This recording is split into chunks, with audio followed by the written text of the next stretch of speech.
Ladies and gentlemen, the Football Scoop podcast is back. It's Friday morning. There is legit college football tonight and all day tomorrow. It's a blessing from the gods.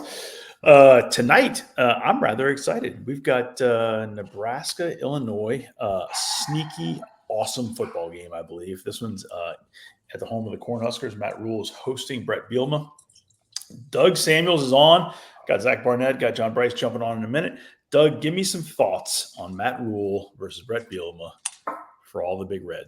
This is like vintage Big Ten football. We're gonna see some ground and pound attacks from both teams. I think if Mel Kiper's watching a game, he's probably watching this one because there's going to be a lot of one high safety fits. Because both teams are going to want to run the ball. You don't want to be in a too high shell. So Mel Kiper should be a fan of this one, but I really like Matt Rule. I think they've got things rolling year two, and kind of like that's been his MO. They were really impressive. 5-7 is head of track for where he was year one's everywhere else he's been. And so year two, I look for them to, I said at the beginning of the year, be one of those fringe Big Ten playoff teams. So I think they take care of business tonight. Both teams are undefeated, and I think both teams are well coached.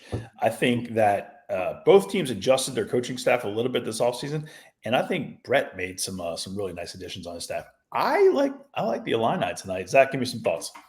I want to be with Doug's Nebraska Cornhuskers. They're at home, playing really good defense. However, the thing that gives me pause is Illinois, I believe, is first or close to first in turnovers forced. They've forced 9 turnovers.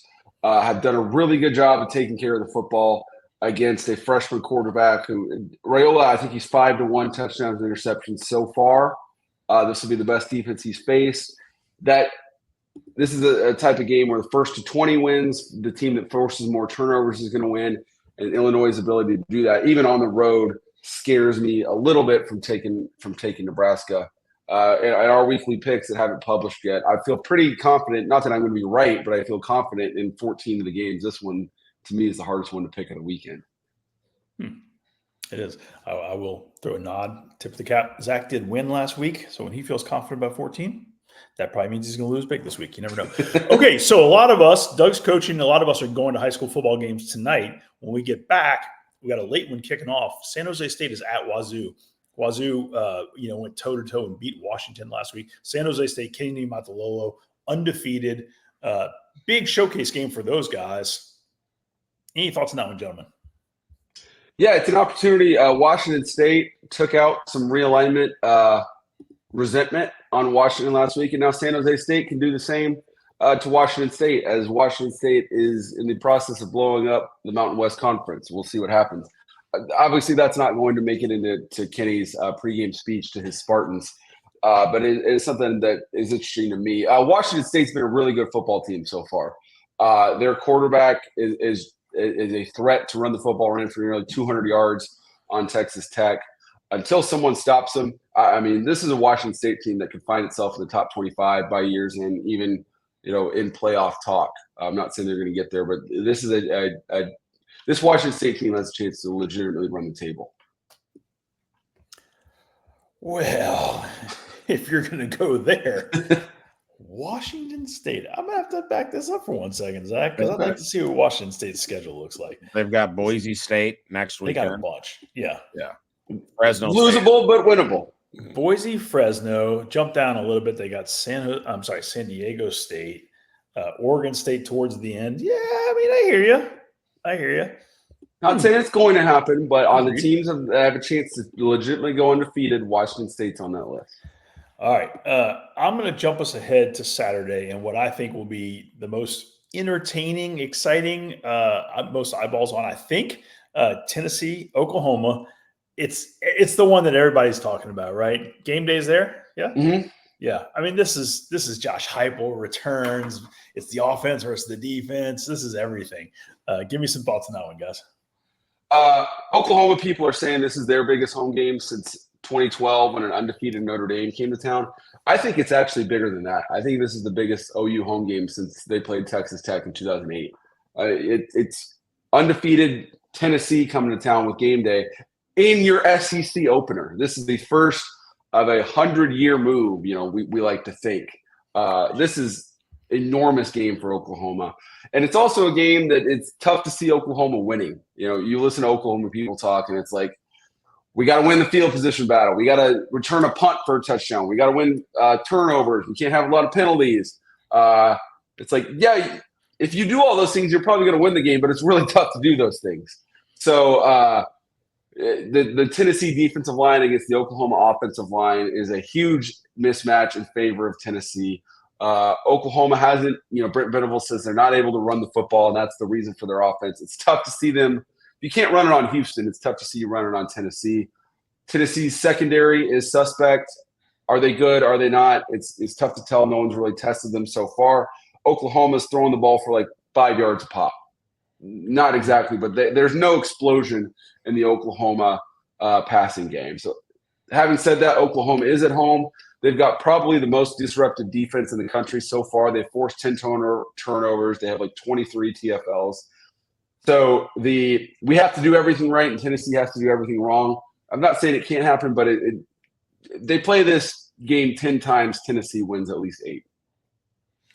Yeah, I think that's if I'm Brent Venables, I didn't get a whole lot of sleep this week. You got Tennessee that with Josh Heupel there, everyone thinks offense, but really their defense has been really impressive. They're allowing like 4 points a game at this point in the year, and I know it's only 3 games in, but then you match that with the explosiveness on offense, and they're a nightmare to prepare for, the way that they spread the field and sprinkle the ball around, and you've got a young quarterback playing at a really high level.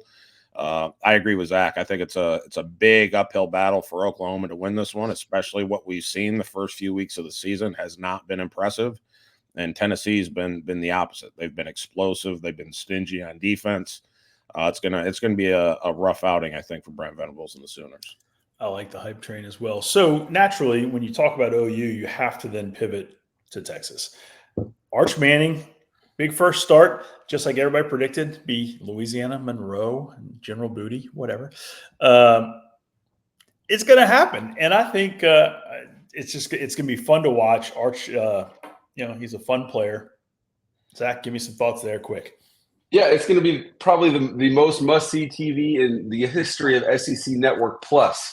It's a hard title to win, but Arch Manning's debut, it'll be entertaining for sure. Arch, as I said, the highlight plays, his ceiling's up here, scored 5 touchdowns in 2.5 quarters, but he's still very much a redshirt freshman making his first start. So I'm sure UL Monroe is going to throw some stuff at him he's not prepared for. So he might make some highlight reel plays in reverse, but this should not be an interesting game. Texas should be able to win this game by 70 if they want to. The true freshman Trey Owen should be playing third, fourth quarter. But yeah, if you're ever going to watch one SEC Network Plus game, this was probably it. Louisiana Monroe, I am authorizing you right now, in the event you win this game, you have the rights to cut that and run it on promo clips in your facility and on your social forever. Please do. Why did I want to call him UT Martin? That's embarrassing. Okay, so the other game that could be really interesting this weekend, I mean, a lot of games could be really interesting, but USC at Michigan has potential to be a fascinating football game. Any thoughts there, gents? I think Michigan is in for a rude awakening. I think USC is gonna. Fans aren't going to travel well, I don't think, halfway across the country. Or all the way across the country, but I think Lincoln Riley is one of the best play callers in college football, and I think Michigan has been perhaps the most unimpressive top 25 team that we have at this point in the season. There's holes everywhere. They're trying to break in a first time starting quarterback in Alex Orji this week, so they're still looking for answers, and looking for answers as you start Big Ten play against Lincoln Riley and USC is not where you want to be at this point in the season. I'm going to walk this. Go ahead, Zach. I was just going to. The Michigan quarterback thing. Alex Orji was the heir apparent. He lost the job in training camp more than Davis Warren won it, and we know that because Davis Warren has now lost the QB1 job. As I wrote this week, he's was turning the ball over at an alarming rate. A rate that was going to lose Michigan football games. So they put Alex Orji back in. You hope for his sake it's able to pop the Michigan run game, and then throwing gets easier. We'll see. Michigan, I think at this point their ceiling is 8-4, and their floor might be 4-8. I think USC is a heavy favorite to win this game. So I'm gonna walk us through a couple of top 25 other games, and then I'm gonna come to some other really interesting games in my opinion. LSU's got UCLA. LSU needs to just handle UCLA. They've got South Alabama after that, and I think they got Ole Miss thereafter. So they got to take care of business, get ready for Ole Miss. Ole Miss has Georgia Southern.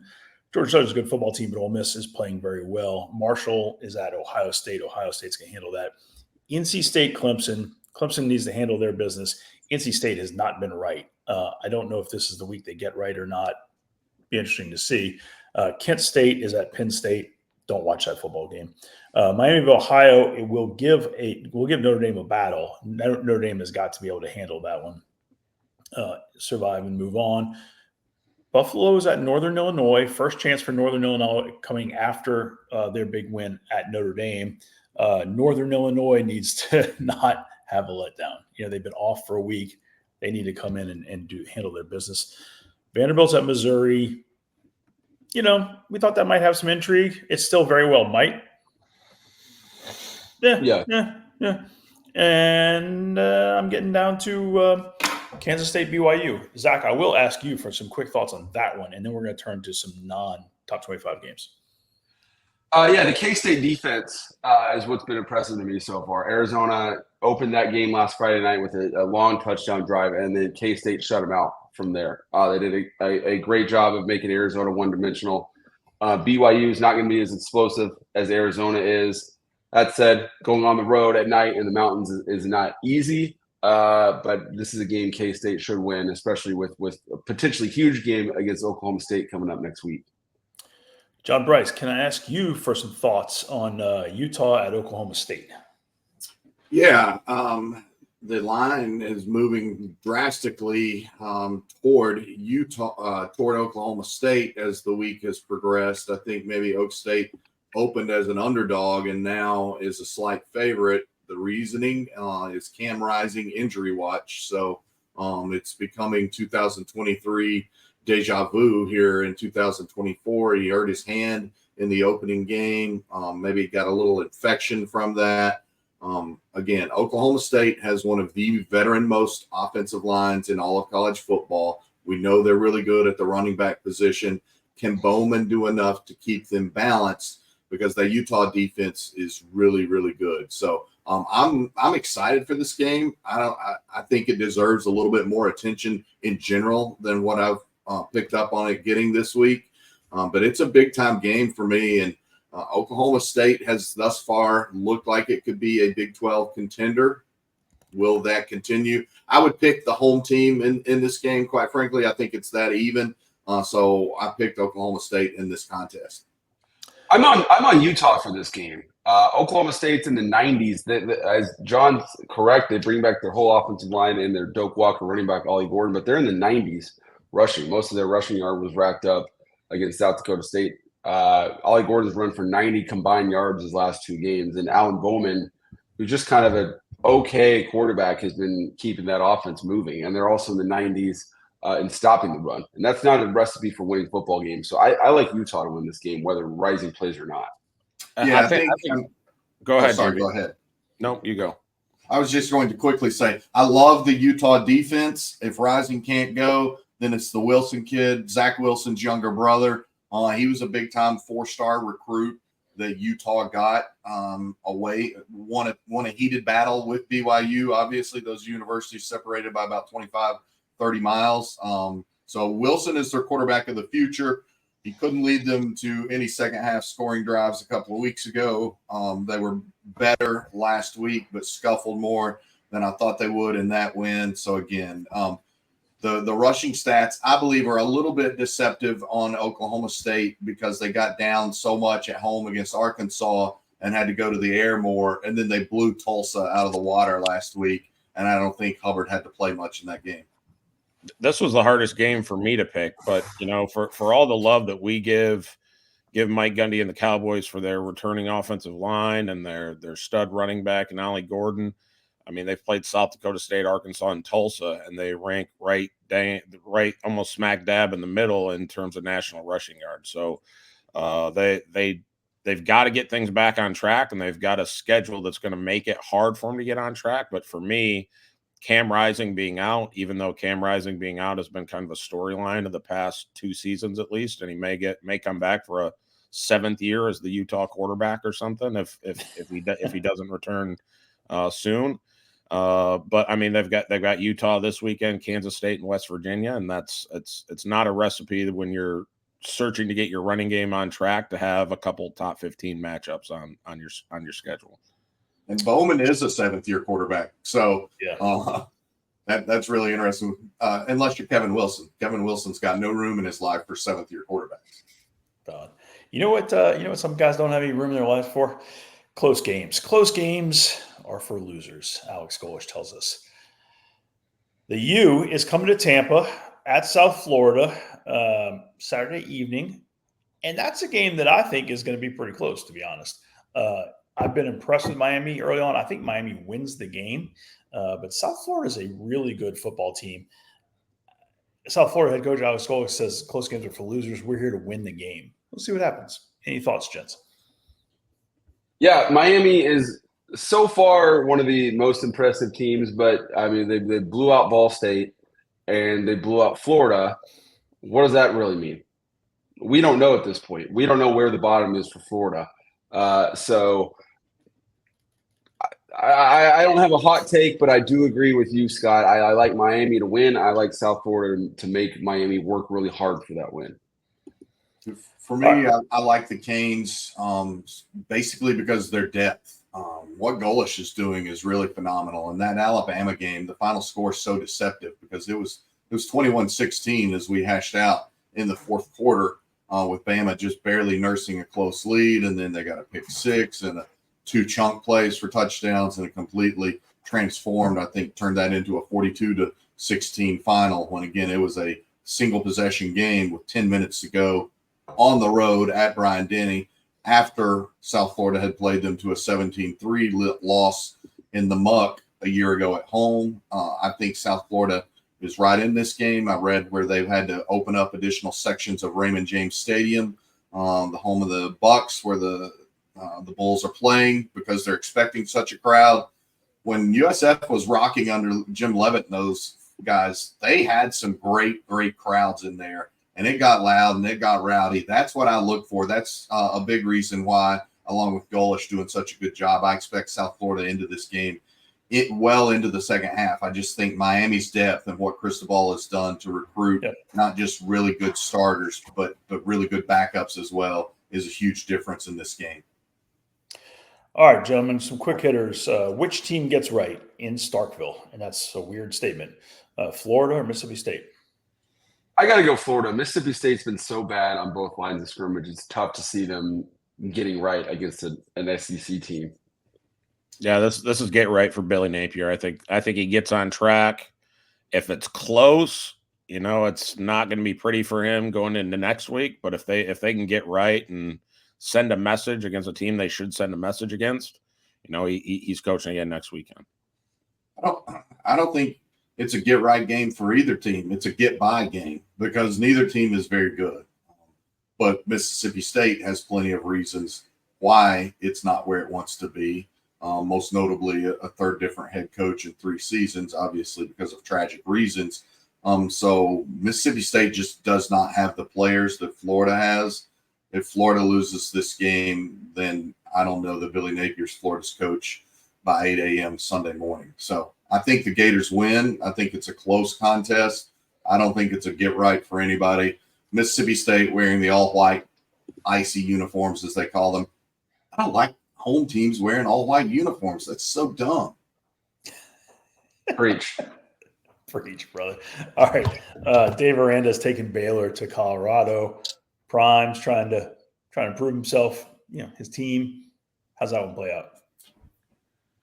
I mean, this is 2 Big 12 teams that are fighting for 6 wins. Neither one of these teams I think is great. I like Baylor just because And I admit the reason I like Baylor is because Colorado is so overcovered relative to their standing in college football that I'm so aware of their weaknesses that's what I think of. So Colorado, for all their talent offensively, they're really easy to defend as long as you have the horses to do so. So I'm riding with the Fighting Dave Arandas. Yeah, Dave Aranda taking back play calling duties against a one-dimensional Colorado squad, I think is going to be fun to watch. I think that for Dion to stride forward this year, this is a game he has to win, because then you start looking at they're on the road at UCF. They've got Kansas State. They've got Arizona. I don't think they win any of those 3 games. Then they'll have a very winnable game at home against Cincinnati. They have to beat Baylor and get that win against Cincinnati just to have matched last year's win total and be sitting there at 4-4 with 4 games to go. The fact that they handled Colorado State the way that they did on the road last week, the fact that they're overall pretty healthy and playing better on the offensive line, doesn't sound like they'll have Dallin Hayden back in this game, or he certainly won't be full tilt. He's a really nice running back that's been either underutilized or injured thus far for the Buffaloes. But I like Colorado. I would, again, I'd pick the home team most likely, but I do think that Colorado is a little bit more explosive on offense, one-dimensional or not. We'll see if this is a game where Shedeur Sanders is willing to run if he has to. But, Scott, we talked about it this week. Prime said I wouldn't wish that on anybody when talking about trying to defend their wideouts. I wouldn't quite go that far. They're not Bama's wideouts or Ohio State's wideouts, but they're very nice. And Travis Hunter, to me, should be the leading Heisman frontrunner right now. Doug and Zach, I agree with you guys. Aranda's defensive scheme should be awesome. I just think Colorado's got some guys who can just go up and win that 50-50 ball, like JB is alluding to, and score a couple extra points and at home find a way, because Colorado does need this one. You're absolutely right. Zach, DFW Metroplex, DFW hate, TCU, SMU. How's that one play out?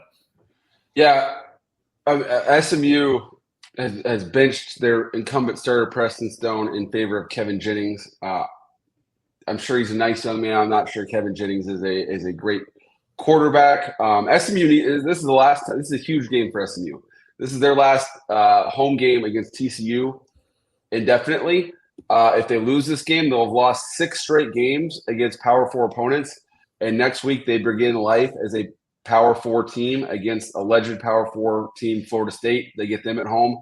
If you lose to TCU, SMU has a very fickle fan base. And if you lose at home to TCU, lose at home to Florida State, you're going to be wiped off the map here in Dallas-Fort Worth. So this is 2 huge weeks, I think, for Rhett Lashley in keeping the attention on his program.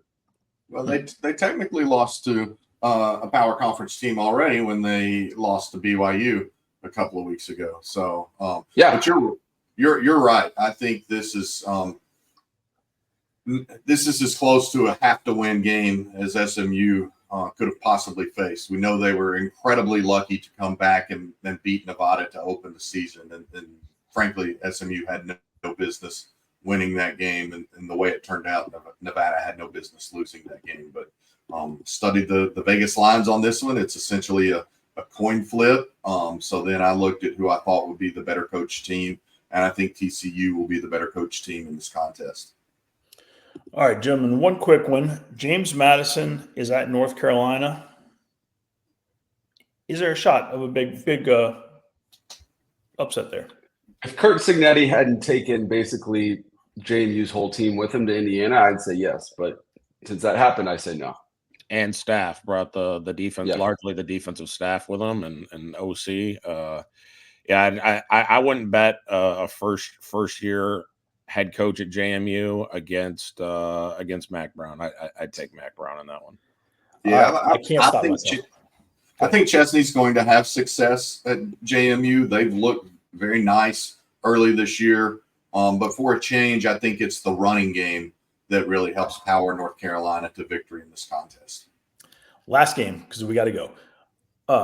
Bobby Petrino, Sam Pittman coming to Auburn, Hugh Freeze. How's that one play out? That could just be wildly stupid fun. This game's at Auburn, correct? Yes. Okay. I still like Arkansas. Arkansas is showing an ability to be explosive on offense. If they could stop anyone, remains to be seen. Hughes made a change at quarterback.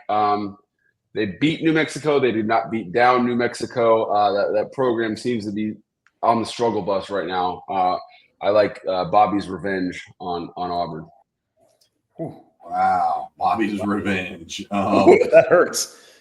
I think for me, the quarterback change is showing that Hugh recognizes the urgency of the situation. There's urgency for both head coaches in this game. They're just of the different variety. Sam Pittman's urgency is because this is a really, really critical season for his tenure as the head hog.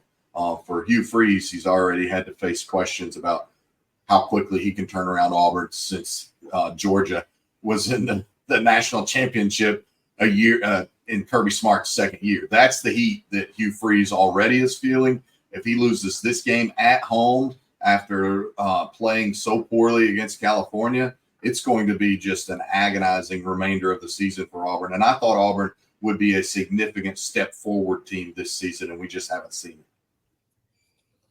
I like Auburn to find a way in this one. I think Auburn's going to play better than you think, and I just see Auburn. I see Auburn find a way in this one. Gentlemen, that's all we got. Doug, good luck to you guys tonight on the gridiron. And everybody, let's enjoy some football this weekend. Have a great weekend, guys.